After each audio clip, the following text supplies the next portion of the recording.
नमो अरहन्ताणं नमो अरहन्ताणं नमो अरहन्ताणं। ज्योतिपुंज महाप्राण गुरुदेव, ज्योति की साधना करने वाले साधक। एक साधक ने प्रश्न उपस्थित किया। जयाचार्य ने लिखा है, प्रभु कोई आपकी वंदना करते हैं, आप राग में नहीं जाते, खुश नहीं होते। कोई आपकी निंदा करता है तो आपके मन में द्वेष नहीं जागता। क्या यह अतिशयोक्ति नहीं है? कोरी आकाशी उड़ान नहीं है? क्या यह संभव है कि आदमी प्रशंसा करने पर, वंदना करने पर हर्ष में न जाए और निंदा करने पर ग्लानि से न भर जाए, चाहे बाहर प्रदर्शित न करे, पर अंतःकरण में राग और द्वेष की ऊर्मी न जागी? क्या यह मनुष्य के लिए संभव है? कोई भी मनुष्य शायद ऐसा नहीं मिल सकता जो इसका अपवाद हो। तो फिर यह अध्यात्म की एक अतिशयोक्ति है। हर बात को बढ़ा चढ़ाकर कहने में अध्यात्म किसी से पीछे नहीं। बहुत बातें बढ़ा चढ़ाकर लिखी गई। प्रश्न बहुत स्वाभाविक है। यदि हम अपने अपने अंतःकरण को टटोलें तो इसका उत्तर भी बहुत स्वाभाविक है। उत्तर यही होगा कि प्रशंसा, वंदना, स्तुति की बात जब आती है तो मन जाने अनजाने उछल पड़ता है, और जहां कहीं भी आलोचना, निंदा की बात आती है, तिलमिला उठता है मन। हर व्यक्ति में यह घटित होता है। इसलिए प्रश्न को अस्वाभाविक नहीं मानता, बहुत स्वाभाविक मानता। तो फिर अतिशयोक्ति ही माने इस बात को। इसका उत्तर पाने के लिए हमें कुछ गहरे में जाना होगा, दूसरे जगत की यात्रा करनी होगी। जिस जगत में हम जीते हैं उस जगत में इसका कोई समाधान नहीं, और उस जगत में यह अत्युक्ति ही माननी होगी, बिल्कुल अत्युक्ति है। किंतु दूसरी जगत की यात्रा करने पर इसका दूसरा पहलू हमारे सामने आता है। एक हमारे भीतर का जगत है, अंतर का जगत, जो निमित्तों के जगत से परे हट जाता है। एक निमित्तों का जगत, परिस्थितियों का जगत और वातावरण का जगत। दूसरा है वातावरण से परे का जगत, जहां गुरुत्वाकर्षण समाप्त हो जाता है। गुरुत्वाकर्षण के समाप्त होने पर जो भारहीनता की स्थिति आती है वह गुरुत्वाकर्षण की सीमा में कभी नहीं आती। गुरुत्वाकर्षण की सीमा में रहने वाले का सिद्धांत एक प्रकार का होगा, तो भारहीनता की स्थिति का सिद्धांत दूसरे प्रकार का होगा। काल की स्थिति बदल जाती है, भार की स्थिति बदल जाती है, खराबी नहीं होती, बूढ़ापा नहीं होता, चीज पुरानी नहीं होती, सारे नियम बदल जाते। हमारा एक दूसरा जगत है, उपादान का जगत।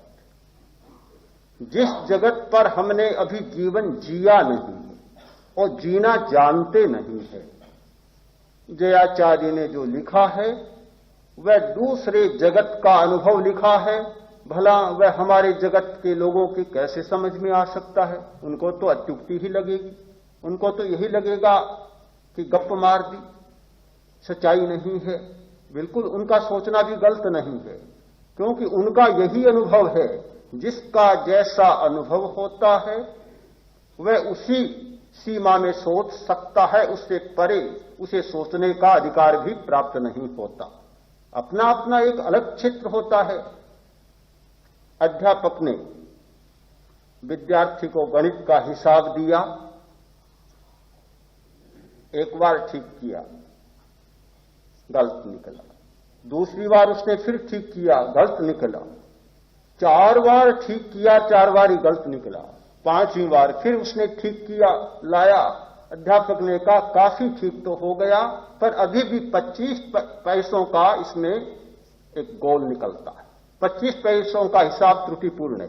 उसने कहा थक गया, मैं तो चूर हो गया, कितनी बार आपने करा लिया, ये लो 25 पैसे, मुझे तो भूख लगी है, घर तो जाने। अपना अपना एक अलग धरातल होता है। अध्यापक को 25 पैसों से कोई लेना देना नहीं था, पर वह तो ये समझता कि ये 25 पैसों के लिए अटका रहे हैं मेरे साथ। अपना एक भिन्न भूमिका और भिन्न धरातल होता है।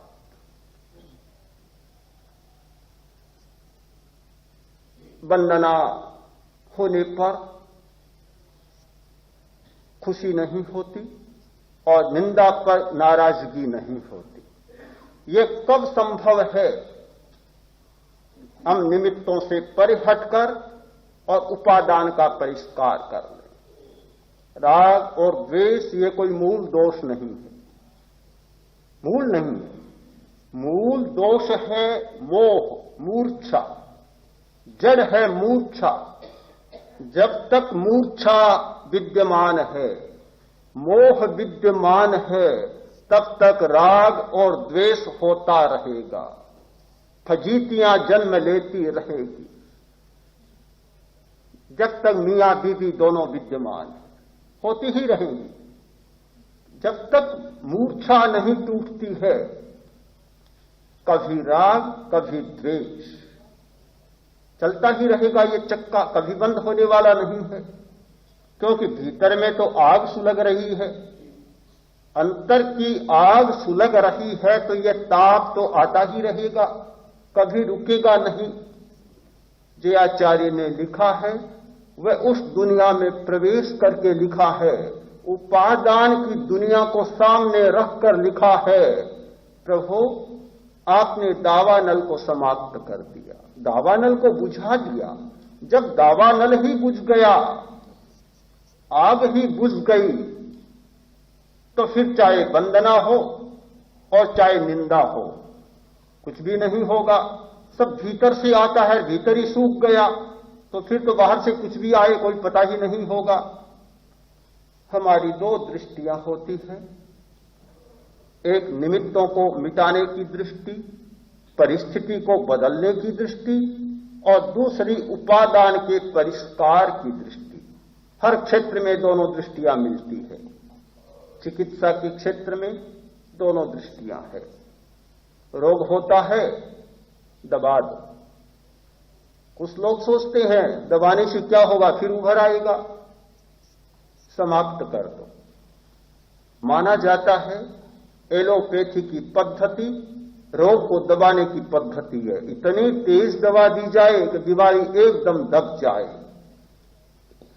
आजकल तो ये आम बात हो गई कि पेट बीमारी है, एक बार तो एलोपैथी लो जिससे कि दब जाए, एक बार शांत हो जाए, और फिर इसका स्थायी इलाज कराए। वे स्वयं मानते हैं अभी यह कोई स्थायी इलाज नहीं है। डॉक्टर स्वयं कहते हैं कि हमारे पास कोई स्थायी इलाज नहीं है। लेते जाओ, कोर्स करते जाओ, कोर्स करते जाओ।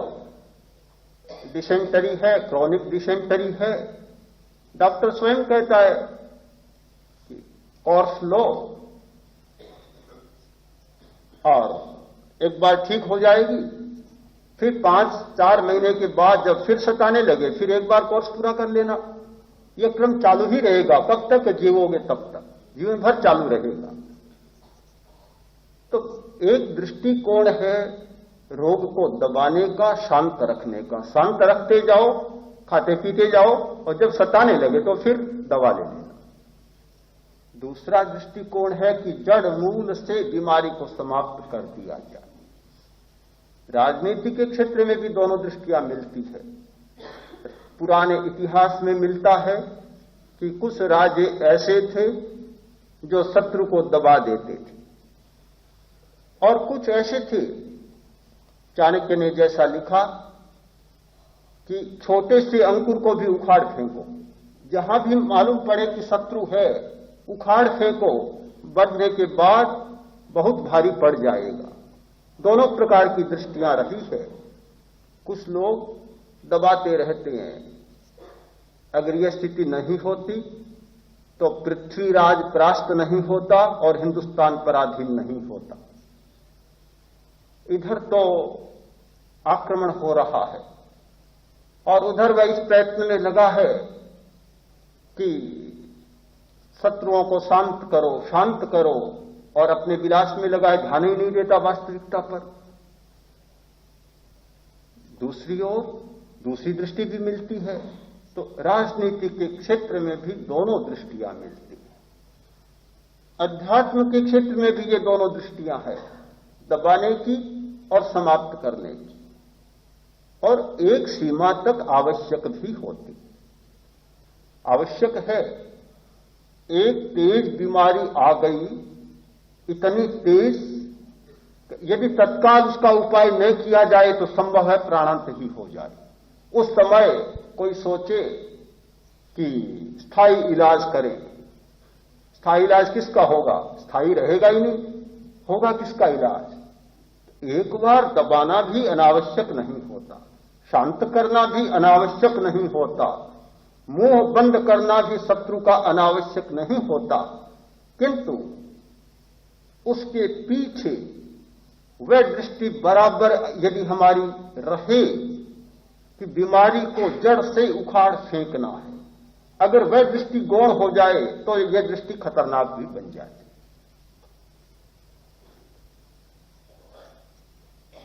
जयाचार्य ने लिखा है, प्रभु आपने दो रास्ते अपनाए, एक शांत करने का और दूसरा समाप्त करने का।